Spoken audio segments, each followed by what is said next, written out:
برنامه سیاسی و تحلیلی دیدگاه. درود و سلام به یکایک شما بینندگان عزیز. در برنامه تحلیلی دیدگاه شوکت محمد با شما هستم. موضوع امروزه ما باوری دارم یگان نفری را از شما که دلش برای ملت می‌تپد بی‌طرف نمی‌ماند. این هم باشد سنگدلی الیتی حکمران کشور در این ایام پنجشنبه کرونا ویروس است. سنگدلی به حدی که میتوان گنسید ملت نامید.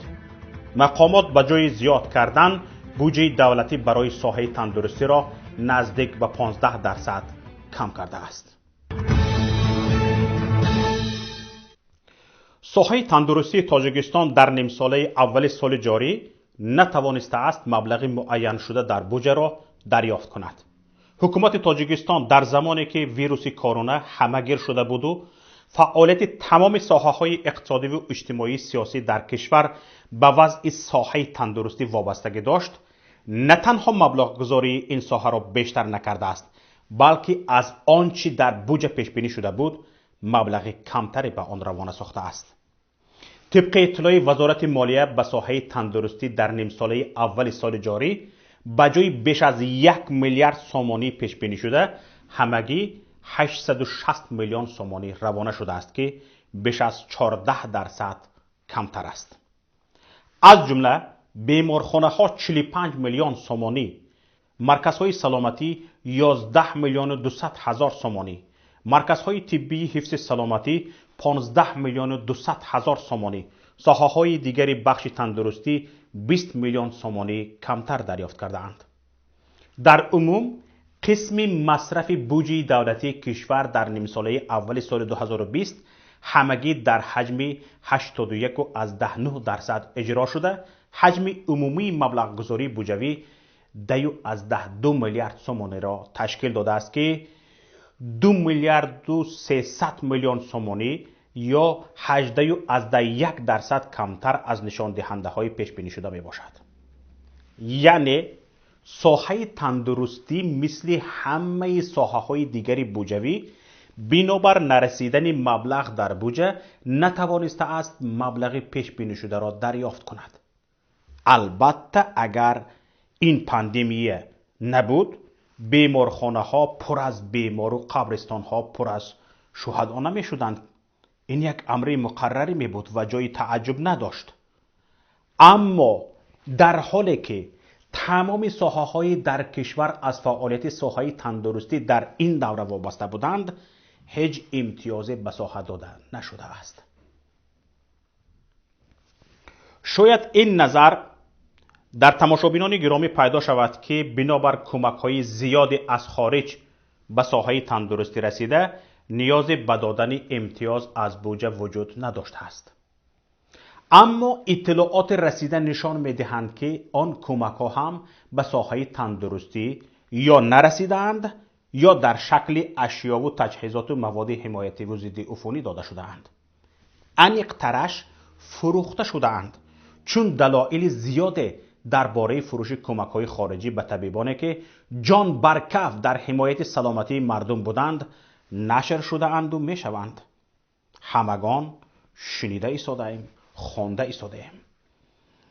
گفتنی است زمانی که حکومت با وجود کرونا ویروس در کشور 2 ماه پس از شیوع آن اعتراف کرد، امام علی رحمان سپارش داده بود که از فاند ذخیرویش برای پرداخت‌های علاوه‌ای به کارمندان ساحه تندرستی 12 میلیون و 400 هزار سومانی جدا کرده شود.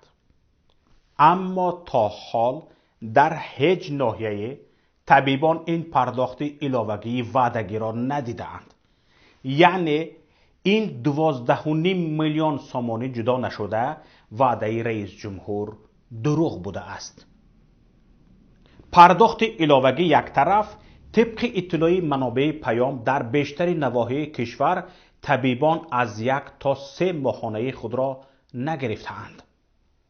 برای مثال در ناحیه‌های خراسان و عبدالرحمن جامی 3 ماه می شود. در بخش جیهون و اکثر نواحی ولایت سوخت ماهانه 2 ماهه خود را طبیبان دریافت نکردند.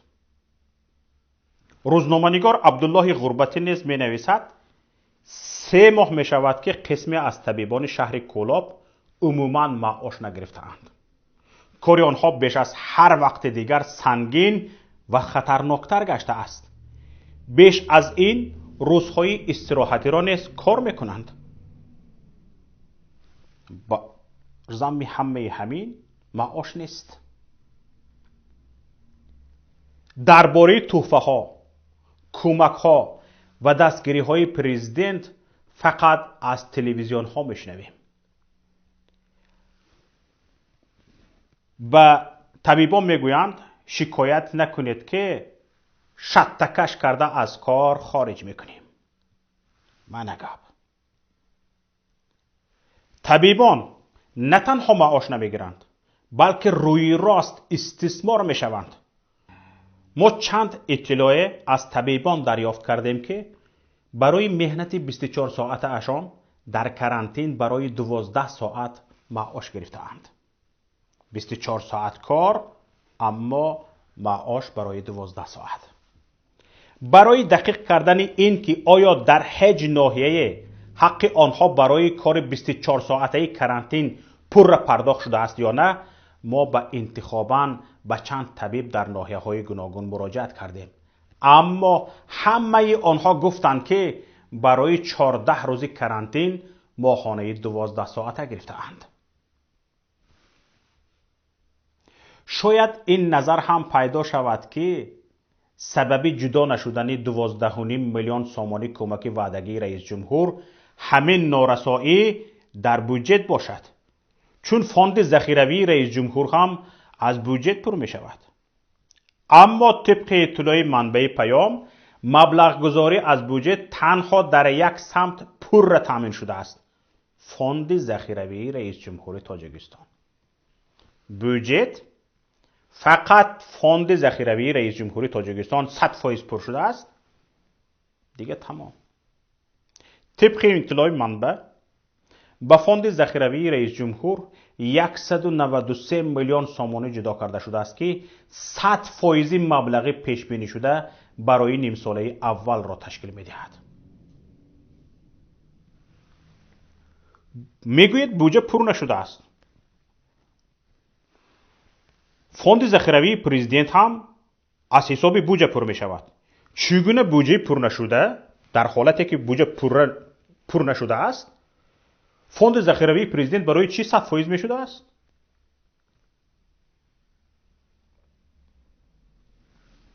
طبق قانون درباره اساسگذار صلح و وحدت پیشوای ملت 2% بودجه دولت به فاند ذخیروی رئیس جمهوری تاجیکستان روانه می شود که خرج آن پر را در اختیار رئیس جمهور گذاشته می شود و کسی حق تفتیشش را ندارد. پیشتر هم در این باره گفته بودیم. سال جاری مبلغ ارسال شونده به فاند ذخیروی رئیس جمهور 385 میلیون سامانی را تشکیل می دهد. تنها 2 مصرف از حساب این فاند در سال جاری رسانه‌ای شد: نشر کتاب تاجیکان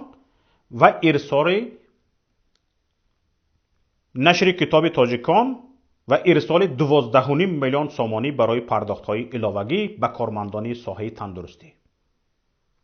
حالا هیچ اطلاعی درباره نشر شدن کتاب تاجیکان نرسیده است. این دلیل هایی که آوردیم نشان می‌دهند که مبلغ وعده شده به طبیبان نیز جدا نگردیده است.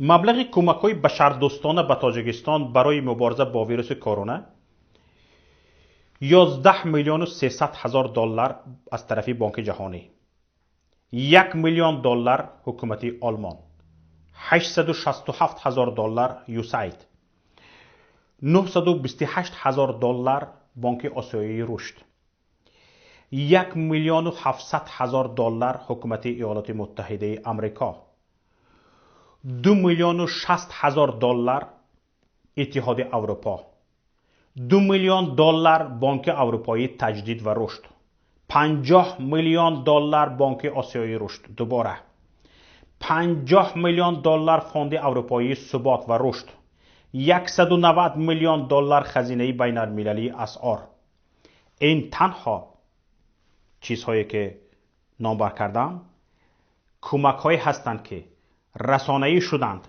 و ما توانستیم آنها را پیدا کنیم. حجم این کمک ها 3.5 برابر بیشتر از مبلغی است که از بودجه دولت جدا شده است.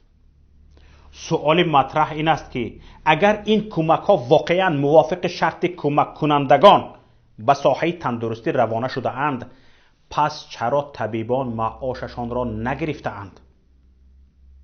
اگر به ساحه تندرستی روان نشدند، پس این 310 میلیون دلار یا 3.5 میلیارد سومانی کجا شدند؟ کجا شدند؟ همچنین هزارها تن کمک های خوراکواری و ضد عفونی که به تاجیکستان رسیده اند یا اصلا به دست طبیبان و کمبیزاعتان نرسیده است یا در شکل بسیار کوچک 5 کیلو کارتاشکه، 2 کیلو سبزی، 1 کیلو پیاز با از جانب کشورهای خارج و سازمانهای بین المللی نه، همچون کمک یکی از اعضای خانواده امام علی رحمان معرفی شده است. اهمیت داده ایستادید تماشابینان گرامی؟ بجای آن که در همین شب و روزها طبیبان دستگیری یابند، بودجه تاجیکستان بازنگری شود و به این ساحه بیشتر اهمیت داده شود، حکومت تاجیکستان 15% در 6 ماهه اول بودجه ساحه تندرستی را کم کرده است. انیقترش نداده است، دزدیده است. کیها می دزدند بودجه تاجیکستان را؟ کیها دستی دراز به بودجه تاجیکستان دارند؟ یک عائله به همه‌مان معلوم. تماشابینان گرامی، یکی از دعواهای آنهایی که نمیخواهند حکومت در تاجیکستان تغییر کند این است که اگر نفری نو بیاید تا خودش و عائله‌اش را سیر میکند که باز چند سال دیگر میگذرد میباشد. 10 بار همین گپ را میشنوید. خود امام علی رحمان هم به این قول ضمناً تاکید میکند. مراجعتش به پسرش رستم را به خاطر آورد. تو گشنه نیستی. یادتان هست؟ تو جوان هستی. به نیت جوان هستی. من سن سال شما نکنون بعد دیرکتر سوخاز تعیین شدم. تو گشنه نیستی. تو را یگان کس فشار آورده نمیتواند. تو در یگان کس نمیگه این مسئله گرفته این شد که این شدی، من برایم تعیین کردم. اگر کسی دیگر میشه هرچند شیخ سعدی بزرگوار 1000 سال پیش تاکید کرده است و حقیقت مطلق بودن آن هم طور تاریخ ثابت شده است که چشم تنگ دنیادار را یا قناعت پر کند یا خاک گور، و چشم تنگ این بدنفس با غارت تمام دارایی مردم کشور در 30 سال هنوز از قناعت پر نشده است. مردم در همین حال تا حال فکر میکند که نفری بعدی از این گرسنه‌تر خواهد بود. های مردم، گرسنه‌تر از آدمی که حتی منصب سرداری پلیسی یک ناحیه را خودش شخصا میفروشد و 10 میلیارد دلار در بانک های آفشاری ذخیره کرده است و در همین حال به بودجه کساد کشور هم چشم علا کرده 2% آن را به کیسه اش میزند، مگر گرسنه‌تر از این وجود داشته میتواند؟ های مردم، از آدمی که دلش نشد از همین یک دزدی کوچکش 12.5 میلیون سومانی یا 3.5% را به طبیبان بیچاره اختصاص دهد، گرسنه‌تر از این شخص وجود داشته میتواند؟ آدمی که شرم نکرده صدقه را میدزدد و یک قسم بسیار کمی آن را از نام خودش و فرزندانش تقسیم میکند، مگر سیر شدن دارد. اصلا این آدم نه تنها به پول بایگری حتی به خوراک سیر نمی شود. مهمانیش در دو خانواده را تماشا کردید؟ آدمی که هر روز مرغ حلال و تخم ماهی و دیگر خوراک‌های بالذت دنیا را نوش جان میکند را دیدید که چقدر با هوس و آب دهان درباره قروتاب با برگ آلوچه حرف میزند. های مردم، میدانید چرا چنین است؟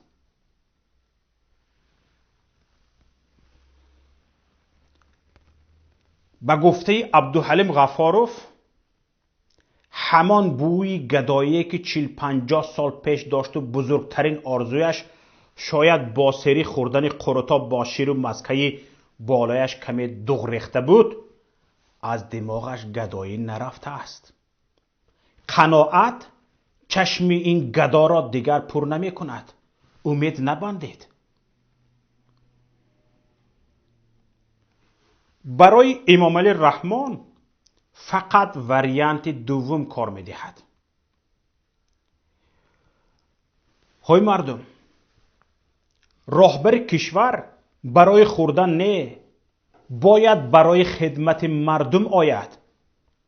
همین اندیشه که باید اول شکم رئیس جمهور سیر شود ثانی به مردم خدمت میکند را باید از سر دور کنیم.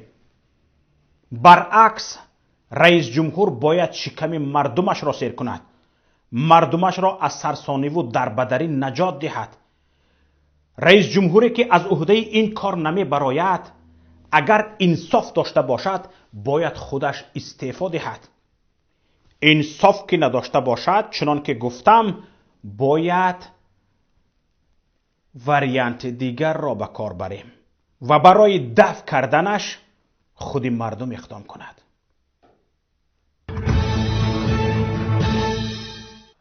تماشابینان گرامی، این بود برنامه امروزه ما.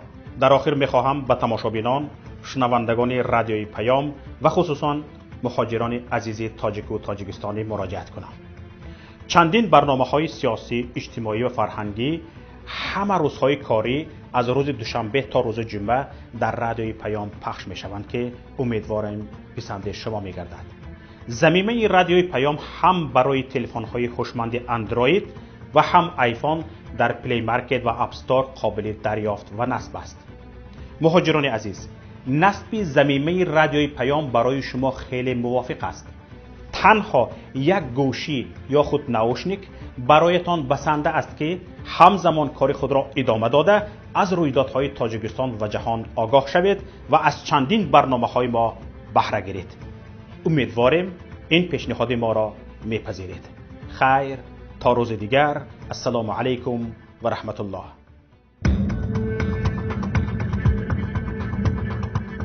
برنامه سیاسی و تحلیلی دیدگاه.